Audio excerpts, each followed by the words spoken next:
객체 지향 프로그래밍을 공부하시다 보면 디자인 패턴들에 대해서도 배우시게 될 거예요. 시험에서 점수를 잘 받으려고 어렵게 공부해서 각각을 어떻게 코딩하면 되는지는 외우더라도 이런 패턴들이 실제 코딩에서 어떤 도움을 줄 수 있는지, 뭐에 쓰는 건지는 정작 모르고 넘어갈 때가 많아요. 수업 자료 중에서 이해를 돕고자 예시를 들어주지만 그 예시들이 실전과는 동떨어진 부분들이 많아서 정작 코딩할 때는 쓰지 않게 되는 경우들이 있거든요. 그래서 이번 시리즈에서는 이런 디자인 패턴들을 이해하기 쉽도록 하나하나 알려드리되 가능한 실전에 가까운 예시를 사용해서 여러분들이 보다 실용적으로 이해할 수 있도록 해볼게요. 다만 이 영상을 보시려면 객체 지향에 대한 기본적인 이해는 필요하기 때문에 아직 생성자나 상속, 인터페이스 등 객체 지향 개념을 아예 모르시는 분들은 이 영상을 먼저 보시면 좋을 거예요. 어렴풋이만 아시는 분들 위해서 이 객체 지향 요소들에 대해서도 중간중간 쉽게 설명해 드리도록 할게요. 오늘은 이 디자인 패턴들을 다룰 거고요. 언어는 자바를 사용해서 진행합니다. 그럼 시작해 볼게요.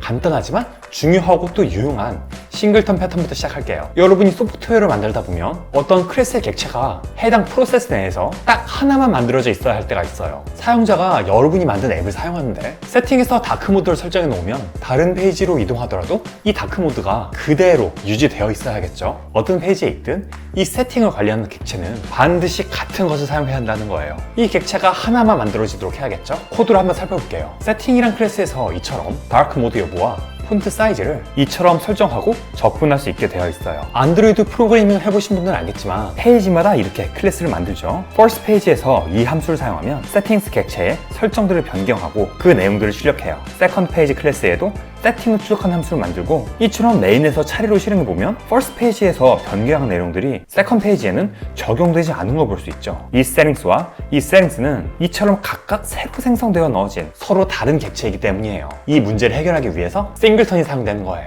이 settings 클래스를 변경시켜 볼게요. 먼저 생성자를 private을 만듭니다. 그럼 다른 클래스에서 이렇게 new로 생성하지 못하게 되겠죠. 그리고 static으로 클래스 자기 자신인 settings 타입의 객체를 하나 더요. 클래스 안에 static이 아닌 변수나 메소드들은 객체가 생성될 때마다 메모리의 공간을 새로 차지하지만 static으로 선언된 것들은 객체가 얼마나 만들어지든 메모리에 지정된 공간에 딱 하나만 존재하게 돼요. 컴파일 할 때부터 이 요소가 차지할 메모리 용량을 이미 알 수 있도록 딱 정해져 있기 때문에 이런 동적 요소들과 대비되는 개념으로 static, 정적 요소라고 불리는 거죠. 정적 변수 settings를 만들었고 이번엔 정적 메소드 get settings를 만들게요. 여기가 중요한 부분입니다. 이 settings는 처음에 널로 초기화되어 있죠. 아직 그 상태라면, 즉 다른 곳에서 이 get settings 메소드를 실행하기 전이라면 이처럼 settings 객체를 선언해서 이 변수에 넣어주고 어디선가 get settings를 이미 실행해서 settings가 만들어진 상태라면 그걸 그대로 반환해주면 되는 거죠. first 페이지와 second 페이지에서 settings 변수의 값을 넣는 부분을 이렇게 변경해 줄게요. static 메소드는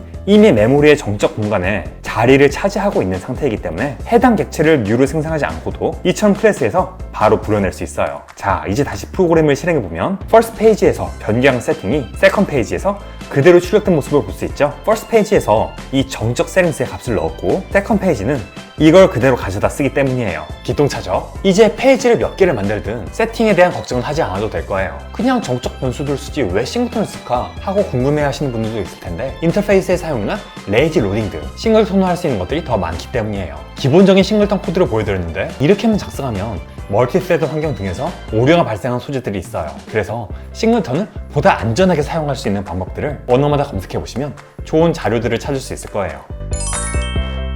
다음은 전략 패턴이라고도 불리는 스트레라지 패턴이에요.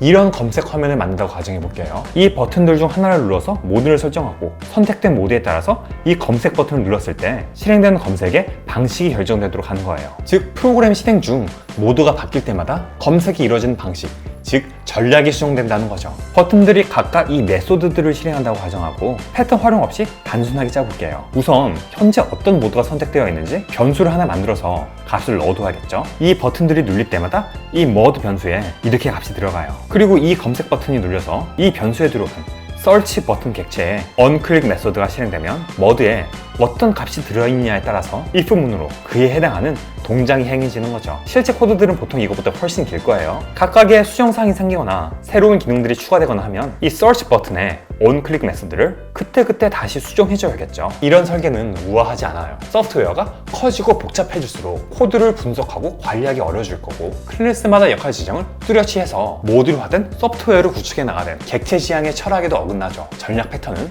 모드마다의 동작 하나하나를 모듈로 따로 분리해서 이 버튼들을 누를 때마다 이 검색 버튼을 누를 때 실행될 검색 모듈을 갈아 끼워주는 방식으로 코드를 짜는 거예요. 전략 패턴으로 다시 한번 코드를 살펴볼게요. 이 onClick 메소드 내의 코드들 다 없애고 여기 search strategy라는 이름으로 만든 이 객체의 search 메소드만 실행하도록 했어요. 이 search strategy는 클래스가 아닌 인터페이스예요. 아직 객체 지향 개념이 약한 분들을 위해서 설명드리자면 인터페이스는 자격증과도 같아요. 자격증이 혼자 움직여서 일을 하지 못하지만 누가 바리스타 자격증을 따면 바리스타 일을, 스쿠버 자격증을 따면 스쿠버 다이빙을, 의사 자격증을 따면 의사 일을 할 수 있으리라고 기대할 수 있고 또 그래야 하죠. 인터페이스는 그 자체로 객체를 만들 수는 없지만 특정 인터페이스를 임플리먼트한 클래스는 해당 인터페이스에서 지정한 메소드를 필수적으로 선언해서 장착해야 해요. 바리스타가 커피를 어떻게 내리는가는 자유인 것처럼 그 메소드의 내용은 짜기 나름이지만요. search strategy 타입으로 변수를 지정한다는 건 그 값으로 이 자격증을 가진 클래스의 객체가 이 변수에 대입되는 거예요. 이 자격증은 search라는 메소드를 갖기 때문에 search strategy를 임플리먼트한 이 클래스들은 모두 search 메소드를 갖는 거죠. 각 모드마다 실행된 코드들을 바로 이 클래스들에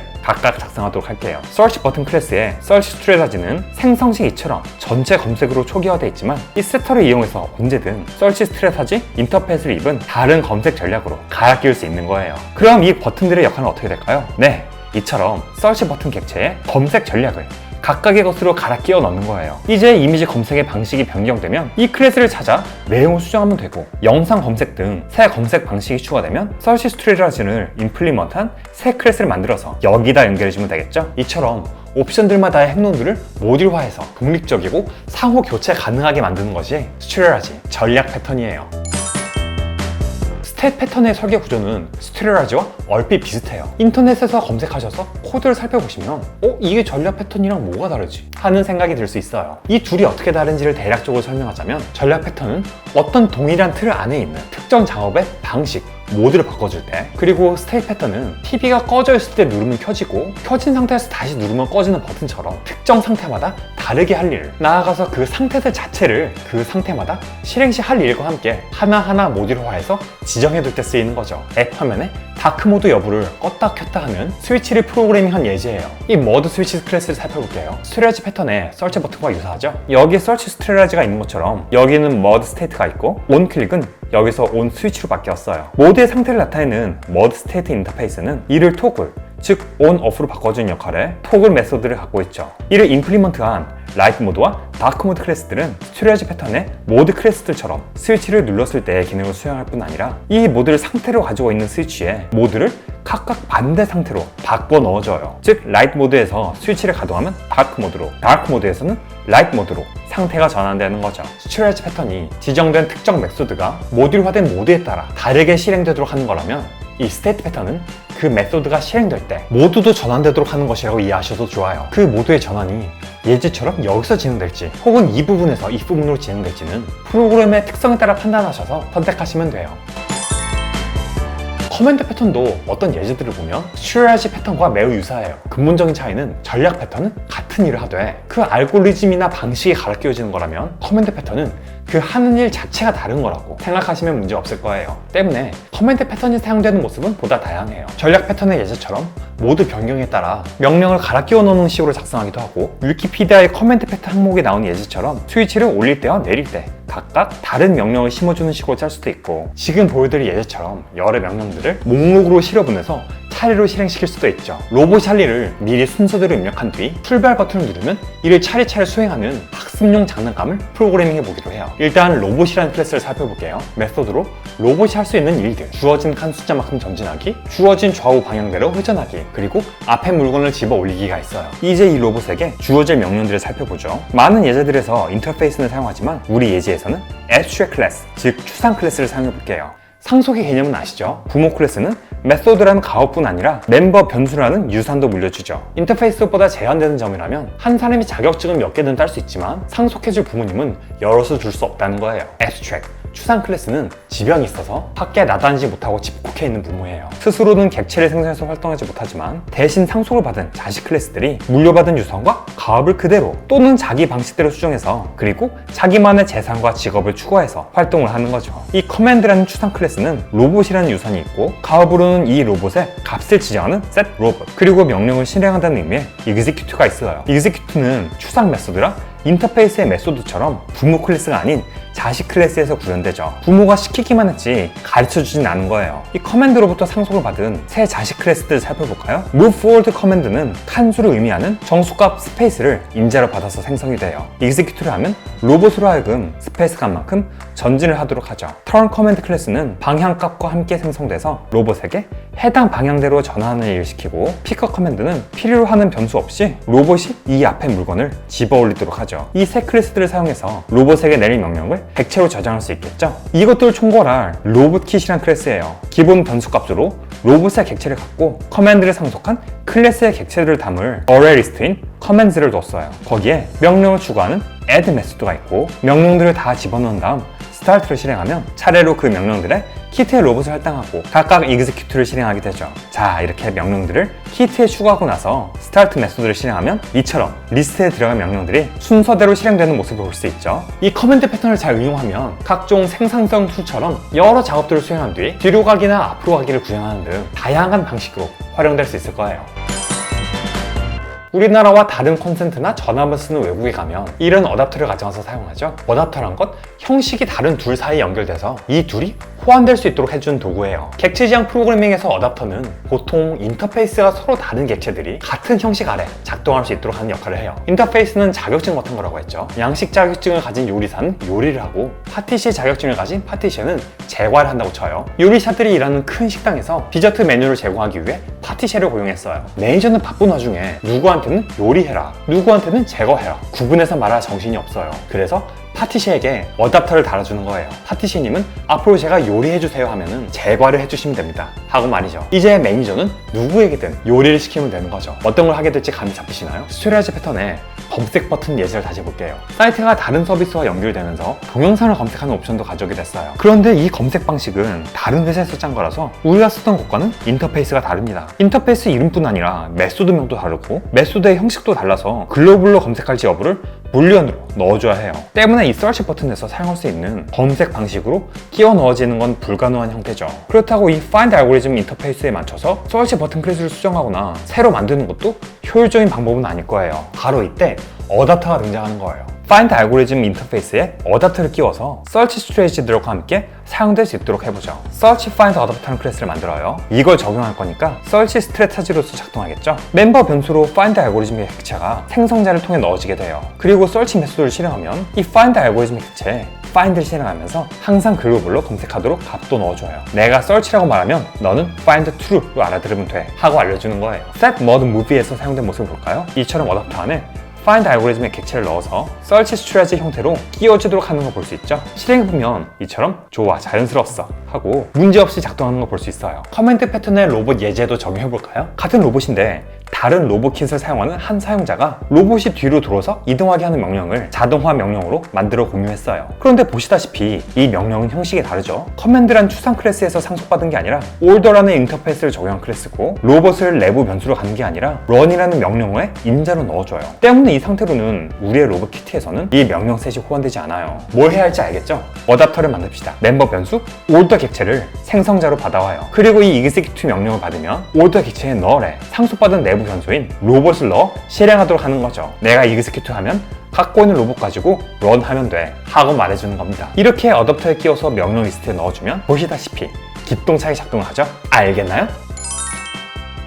이번 편의 마지막 패턴으로 프록시, 대리인 패턴을 알아볼게요. 어느 정도 규모가 있는 회사의 대표는 만나기 어렵죠. 스케줄을 조율하거나 메시지를 남기거나 하는 등 어지간한 일은 비서, 대리인을 통해 처리가 됩니다. 회사 대표가 몸소 등장해야 하는 일은 그만큼 중요도가 있고 권한이 필요한 일이겠죠. 프로그래밍에서 사용되는 클래스들 중에서도 인터넷에서 받아와야 해서 시간이 걸리거나 메모리를 많이 차지하거나 하는 등의 이유로 객체로 여러 생성하니까 부담이 되는 것들이 있어요. 그럴 때는 그 클래스에 프록시, 대리인 역할을 하는 클래스를 따로 두어서 가벼운 일은 그 비서가 처리하고 대표가 직접 나와야 할 수 있는 무거운 작업을 할 때 비로소 실제 클래스를 생성해서 사용하는 거예요. 예제로 들어가 볼게요. 유튜브의 썸네일을 보면 마우스를 그 위로 가져가면 해당 영상의 프리뷰가 실행이 되죠. 비슷한 형식으로 영상들의 썸네일이 뜨되 기본적으로는 제목이 나타나고 마우스 오버시 유튜브처럼 프리뷰가 재생되는 사이트를 만들려고 해요. 제목을 화면에 나타내는 건 가벼운 작업이지만 프리뷰를 보여주려면 영상 데이터를 받아와야 하죠. 썸네일을 담당하는 객체는 제목과 프리뷰를 두 메소드를 통해 각각 보여주도록 하되 썸네일이 처음 화면에 나타날 때는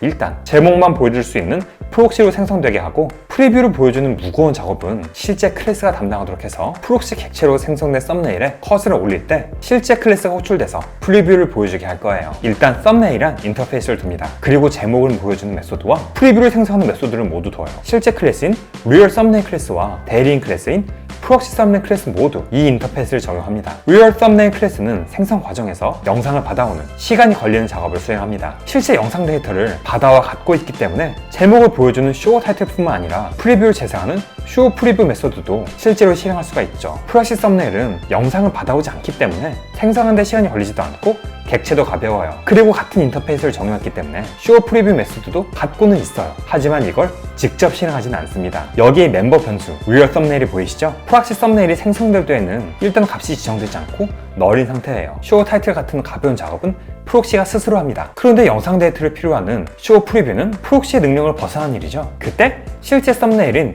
리얼 썸네일 객체를 생성해서 그 실제 썸네일 객체를 통해 실행을 하는 겁니다. 대표님 불러오는 거죠. 사용되는 부분의 코드를 볼까요? 이렇게 프록시로 생성하고 어레이 리스트에 넣어서 화면을 나타내보면 하나하나 제목이 표시되고 마우스를 썸네일에 올릴 때에야 실제 객체 생성 시 출력되는 문자열들이 이처럼 나오는 걸 볼 수 있죠. 한번 리얼 썸네일로 생성한 썸네일은 다시 영상을 받아보지 않는 것도 알 수 있고요. 이처럼 필요할 때에만 실제 객체를 생성하기 때문에 보다 효율적이고 유연한 프로그래밍이 가능해지죠. 프록시 패턴은 다른 여러 방식으로 응용되기 때문에 예제들을 찾아보시면 더 다양한 활용 예를 살펴보실 수 있을 거예요. 오늘 이처럼 6가지의 디자인 패턴들을 알아봤어요. 다른 패턴들 중에 특별히 이해하기 어려운 것이 있다면 댓글로 제안 주시면 다음 영상을 만들 때 참고하도록 하겠습니다. 다음 영상에서 또 다른 패턴들과 함께 찾아뵐게요. 수고하세요.